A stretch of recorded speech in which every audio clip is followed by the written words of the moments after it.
अगर हम बरभागी बनना चाहते हैं, सही मायने में बरभागी कहलाना चाहते हैं, अगर इस बड़े भाग मानुष तन पावा पर गौरव और गौरवान्वित बने रहना चाहते हैं तो क्या करना पड़ेगा? जे गुरु पद अंबुज अनुरागी ते लोकहु बेदहु बरभागी। अरे आप ही नहीं, अपने मन से बरभागी मत बनिए। इस पंक्ति को पढ़ लिए, देखो तो, अरे ऐसे ही नहीं। मैंने एक बार सफर के क्रम में देखा कि हम मनुष्य, हम वैदिक सनातनी हिंदू ही नहीं, इस्लाम भाई भी, हमारे मुसलमान भाई भी कभी कभी इस पंक्ति पर इतराते हैं दृष्ट, और वो कुछ इसकी बड़ाई करने लग जाते हैं। एक बार बनबन की बरौनी स्टेशन पर बैठे थे, एक युवा मौलवी हमारे पास बैठे थे और कुछ देर बातचीत हुई। बातचीत होने के क्रम में कुछ अपनापन सा बढ़ गया, तो वो गए जलपान लाने के लिए, और उधर से जलपान लेकर के बातचीत में जो कुछ अपनापन जैसा लगा ना, 2 पैकेट ले आया जलपान का। तो कहते हैं, कहाँ लीजिए महाराज जी, जलपान कीजिए। बोले कि हमें नहीं चलता ये सब, हाँ बाजार मार्केट का, स्टेशन का ये सब नहीं चलता। अरे महाराज आप क्या कहते हो, आप लोग ही तो सुनाते हो बड़े भाग मानुष तन पावा। ऐसे मस्ती में बोल रहा है, वही बोल रहा, पढ़ा लिखा विद्वान था। बोले आप लोग ही सुनाते हो बड़े भाग मानुष तन पावा, बड़े भाग्य से मनुष्य शरीर मिलता है, खाओ पियो मौज उड़ाओ, इस क्या और क्या है जीवन में। देखिए क्या मस्ती से बोल रहे हैं। इस्लाम है, मुसलमान हैं, लेकिन बड़े भाग पंक्ति पर कितना वो आह्लाद व्यक्त कर रहे हैं। आपके ही तो ग्रंथों में लिखा है कि बड़े भाग मानुष तन पावा। उसका क्या कहना है? बहुतों का क्या मानना है? बड़े भाग मानुष तन पावा, बड़े भाग से मनुष्य शरीर मिला है, खाओ पियो मौज उड़ाओ मर जाओ, बाकी और क्या है? यही कहना, ऋणं कृत्वा घृतं पिबेत् देहस् भस्मात् पुनर्जन्म कुतो भवेत्। ये मानना है बहुतों का कि शरीर तो जलकर राख होगा ही एक दिन, इसलिए क्या करना है? ऋणं कृत्वा घृतं पिबेत्, ऋण करके भी घी पियो मौज उड़ाओ, देहस् भस्मात् पुनर्जन्म। शरीर जब एक दिन जल कर राख हो ही जाएगा तो फिर पुनर्जन्म कुतो भवेत्, पुनर्जन्म नहीं मानते वो लोग। मुसलमान भाई पुनर्जन्म नहीं मानते, इसलिए सब कर्म उसके लिए लायक ही लगता है, सब कर्मों को लायक करता है। पुनर्जन्म कुतो भवेत्, जिसको पुनर्जन्म का भय नहीं होगा, पुनर्जन्म पर विश्वास नहीं होगा, वह कुछ भी करेगा उनके लिए कुछ भी अनुचित नहीं है। गुरुदेव के प्रवचन में भी आया है, जो पुनर्जन्म को नहीं मानेगा उसके लिए इस संसार में कुछ भी अकरणीय नहीं है, सब करने लायक। इसलिए तो बरभागी अगर बनना है तो कैसे बरभागी? अपने मुख से बरभागी मत बनिए, मनमाने ढंग से बरभागी मत बनिए। बरभागी पद को पढ़ करके मत इतराइए। संतों के आधार पर, ग्रंथों के आधार पर, ऋषियों के रिसर्च के आधार पर अगर आपके जीवन में बरभागिता परिलक्षित हो तब आप इतरा सकते हैं, तब आप गौरवान्वित हो सकते हैं, हम बरभागी हैं। तो कहेंगे ऋषियों के रिसर्च के आधार पर, ग्रंथों के पद्यों के आधार पर, संत महापुरुषों के वचनों के अनुसार अगर आप बरभागी प्रमाणित हो रहे हैं तो कहते हैं कैसे? आप इसी पंक्ति, इसी मानस में ही एग्जाम्पल लीजिए। बड़े भाग, कौन बरभागी? मनुष्य शरीर पाकर के बड़े भाग। एक बार और, कम से कम भारतीय संविधान में 3 गवाही नहीं, भारतीय कानून में कम से कम 3 गवाही चाहिए, तब फुल प्रूफ हो गया आपका। अब ईश्वरीय संविधान में यहाँ जो चर्चा होती है वो ईश्वरीय संविधान की, ईश्वरीय विधान की चर्चा होती है। तो ईश्वरीय संविधान के दृष्टिकोण से कम 3 बार आपके जीवन में बरभागिता परिलक्षित हो जाए तब आप पूरा का पूरा बरभागी हैं। अगर 4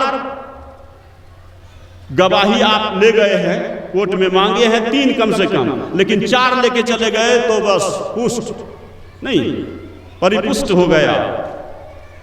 संविधान के तहत। उसी तरह से अगर यहाँ ईश्वरीय संविधान के तहत, संतों के ग्रंथों के संविधान के तहत अगर आपके जीवन में 4 बार बरभागी शब्द अगर प्रमाणित हो जाए, तब आपके जीवन को देख करके देवता भी ललचता है, सुर दुर्लभ। अगर ये चारों सूत्र आपके हम इंसान के जीवन में परिलक्षित हो जाए तब सुर दुर्लभ, अन्यथा बिल्कुल नहीं।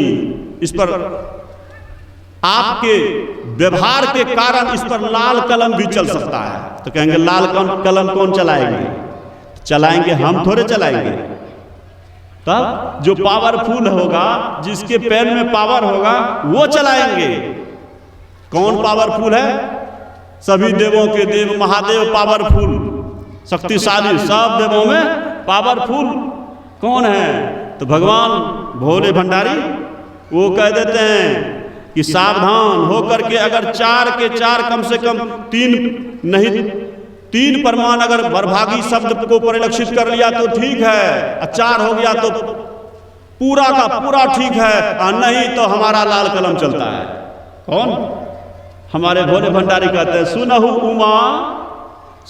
उमा ते लोग अभागी, हरितज हो ये विषय अनुरागी। हो गया अभागी, बरभागी शब्द समाप्त हो गया। वो लोग, वो मनुष्य कौन है? अभागी है। वो मनुष्य अभागी है जो बरभागी पर बढ़िया से रिसर्च नहीं किया, संतों के और ग्रंथों के आधार पर उस पर सचेष्ट और सावधान होकर के उस बरभागिता पर बरकरार नहीं रहा। जो बरभागिता पर अपने को बरकरार नहीं रख पाया, उसके लिए दुर्भागिता का पद तुरंत तैयार कर देते हैं हमारे भोले भंडारी। हे उमा सुनो, सुनहु उमाते, ठीक है, और कम कीजिए। सुनहु उमाते लोग अभागी। तो अभागी के लाइन में हम खड़ा होना चाहते हैं क्या? इसमें से कोई क्या?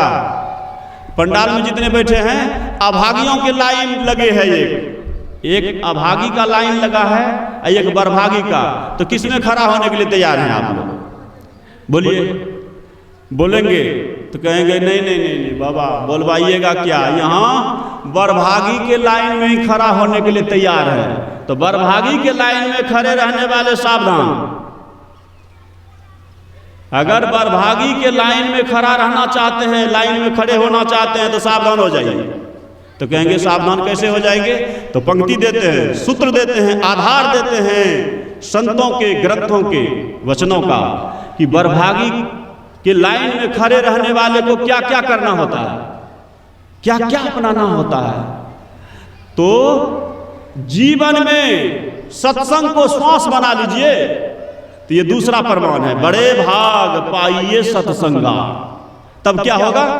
बस सत्संग को अगर जीवन में अपना श्वास बना लिए तो क्या कहते हैं, बिना ही प्रयास, संसार के बहुत सारे प्रयास नहीं करने पड़ेंगे।